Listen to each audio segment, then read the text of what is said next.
You've heard of Bhutan, a tiny Himalayan kingdom famous for being the happiest place on Earth. They swap GDP for gross national happiness. Sounds like a dream, right? But happiest place on Earth is a bold claim. Is it real or just clever branding? Imagine telling your friends you're visiting Bhutan. They'd wonder if happiness is contagious, or if you're joining a cult. In Bhutan, happiness isn't a side effect, it's the main course, a national policy. The government acts like your therapist, with one goal: make sure you're feeling good. It's a fascinating, if suspicious, proposition. So I decided to dig deeper into this magical kingdom where people supposedly wake up smiling. Is it true happiness or just a well-managed image? Let's peel back the layers and see if the happiness holds up. Bhutan measures success with gross national happiness, focusing on well-being, not just money. The 4 pillars: sustainable development, environmental protection, cultural preservation, and good governance. It's the opposite of Black Friday. In America, we have gross national selfies, worth measured in likes and followers. Did you climb a mountain? If you didn't post it, did it even happen? Bhutan values community and time with family. We chase validation and new gadgets.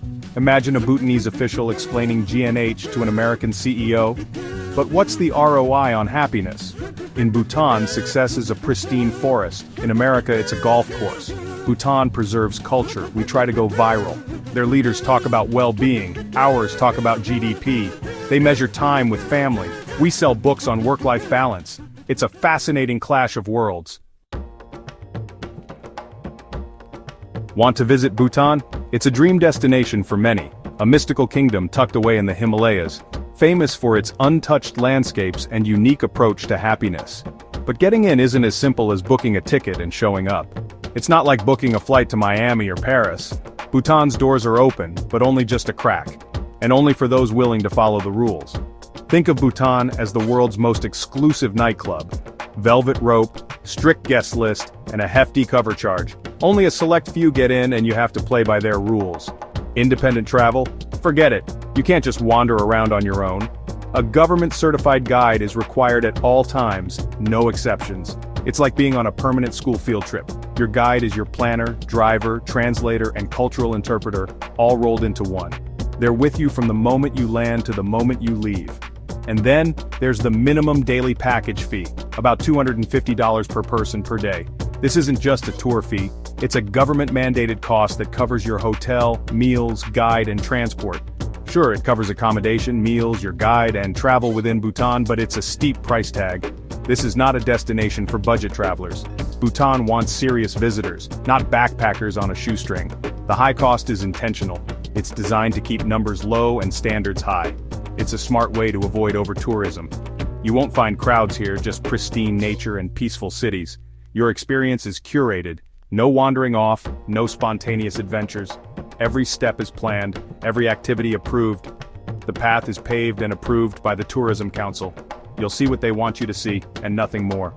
For some, it's stress-free. No planning, no hassle. For others, it feels restrictive, like you're missing out on the freedom to explore. The mandatory guide is both comforting and, at times, a little creepy.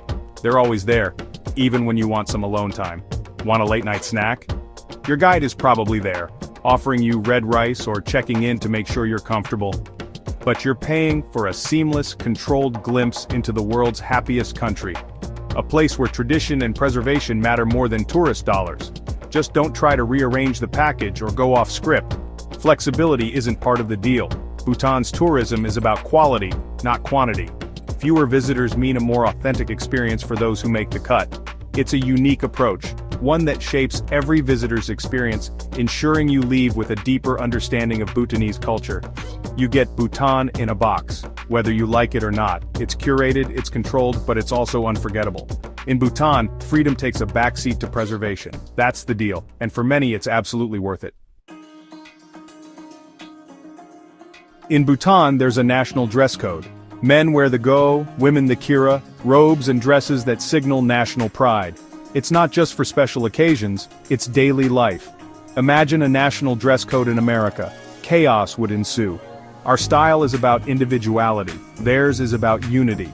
As a tourist, you're not required to wear the go or kira, but modesty is expected. No shorts, no tank tops, cover up especially at religious sites.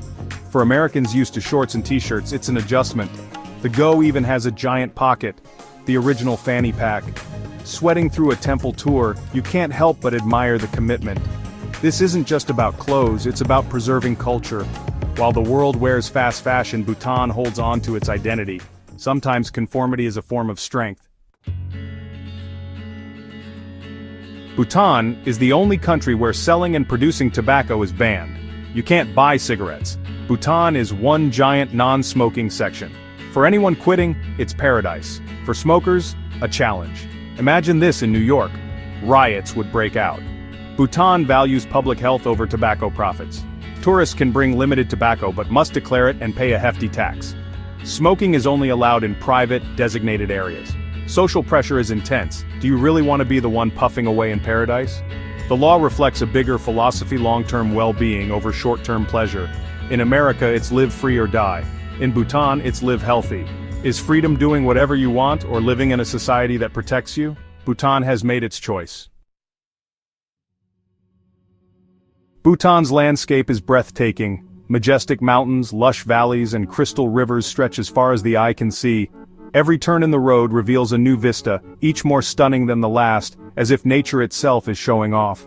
The air is clean, the views are epic, and there are no billboards. Just nature in its purest form. It feels like stepping into a world untouched by time, where the only sounds are the wind and the distant call of birds. But after a while, even endless beauty becomes normal. The extraordinary becomes the everyday, and you start to notice the little things. A patch of wildflowers, the way the clouds hug the mountains. It's like living in a museum. At first you're in awe. Soon it's just the backdrop to your daily life. The scenery is always there, quietly magnificent, but you begin to crave something different. The food? Imadachi, chili peppers and cheese, usually with rice. It's the national dish, and you'll find it everywhere, from roadside cafes to family kitchens. Chilies aren't a spice here, they're a vegetable. They're piled high in markets, woven into every meal, and treated with the same respect as rice itself. For Americans, it's a shock. Your mouth's on fire, your guide just smiles. It's a rite of passage, a culinary challenge you can't avoid, and somehow, you start to look forward to the burn. Days are spent driving through paradise, eating fire and gazing at mountains. The rhythm of life here is slow and steady, shaped by the land and the weather. Life is simple, quiet and slow. No frantic energy, no endless scrolling. People take time to talk, to walk, to simply be present. There's just mountains, monasteries, and rice. It's peaceful and calming, a place where your mind can finally rest. But after a while you might miss the chaos, and maybe a choice of cereal. The simplicity is beautiful, but it can also make you nostalgic for the noise and variety of home. Bhutan's beauty is stunning, but the simplicity can feel isolating. Sometimes the silence is so deep it echoes, and you realize how much you're used to distraction. The pace is deliberate, the distractions few. Here you're left alone with your thoughts, and that can be both liberating and a little unsettling. It's a world away from modern life. The contrast is stark. No traffic, no blaring horns, just the gentle hum of nature. You start to appreciate the quiet, and sometimes you crave a little noise. The silence becomes a companion, and you learn to listen to yourself. That's the paradox of paradise. In a place so peaceful, you find both contentment and longing, and maybe a new kind of enlightenment. Buddhism isn't just a religion in Bhutan, it's the country's operating system. Prayer flags, wheels, and dzongs, monasteries, are everywhere. Dzongs are part fortress, part monastery, and the heart of each district. Visiting monasteries is essential. Incense, butter lamps, chanting monks. The spirituality is real, the peace palpable. Your guide explains every symbol and ritual. But after the 5th monastery, it all blurs together. The philosophy is deep, the history rich. It's a spiritual marathon. Bhutan nudges you toward mindfulness at every turn. The slow pace and constant reminders make you look inward. For some, it's powerful. For others, uncomfortable. When the noise fades, you're left with yourself. And that's not always easy. Bhutan is more than a country, it's a social experiment. Can a nation choose happiness over wealth, culture over globalization? So far, the answer is a cautious yes. The control that preserves culture can also feel restrictive. Isolation protects from the worst of modernity but limits access to its benefits. Bhutan only got TV and internet in 1999, a huge risk. For Americans, this level of government involvement is mind-boggling. In Bhutan, the government is a guardian of the national soul. It's about preservation, not just control. The result: strong community, pristine environment, vibrant culture. But the bubble is fragile. Youth are on smartphones, the outside world is creeping in. The great experiment faces its biggest test yet. Can the kingdom of happiness survive the internet age? After exploring Bhutan, the big question remains: is their happiness the answer we've all been searching for? Bhutan is often painted as a paradise, a place where contentment is woven into daily life. But is it really that simple? Should we trade our morning lattes for butter tea and swap business suits for ghosts and kiras? The idea is tempting, especially when we see the calm and community spirit here. But Bhutan's model works because it's Bhutan, small, homogeneous, and deeply rooted in centuries-old traditions. Its size and shared values make it possible to prioritize happiness in ways that might not translate elsewhere.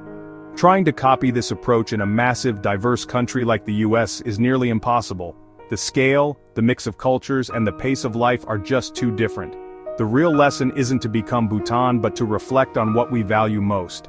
Every society has to make choices about what matters. Bhutan chose happiness, culture, and nature as non-negotiables. These are the pillars of their national identity, and they protect them fiercely. In contrast, what have we chosen? Convenience, economic growth, and individual success seem to top our list. But at what cost? Maybe we don't need a national happiness index, but we could start by asking ourselves what truly brings us joy and fulfillment. Of course, Bhutan's happiness is curated and controlled by the government. It's not a perfect system, and it's certainly not for everyone. It's not the wild, chaotic, and sometimes messy happiness that Americans chase in their own way. But it's real, a genuine attempt at building a better, more connected society. There's something admirable about that. Bhutan dared to be different, to ask if there's another way to live, and to actually try it. That takes courage. Maybe they're onto something, or maybe it's just brilliant marketing. Either way, Bhutan makes us question what happiness really means, and that's a conversation worth having.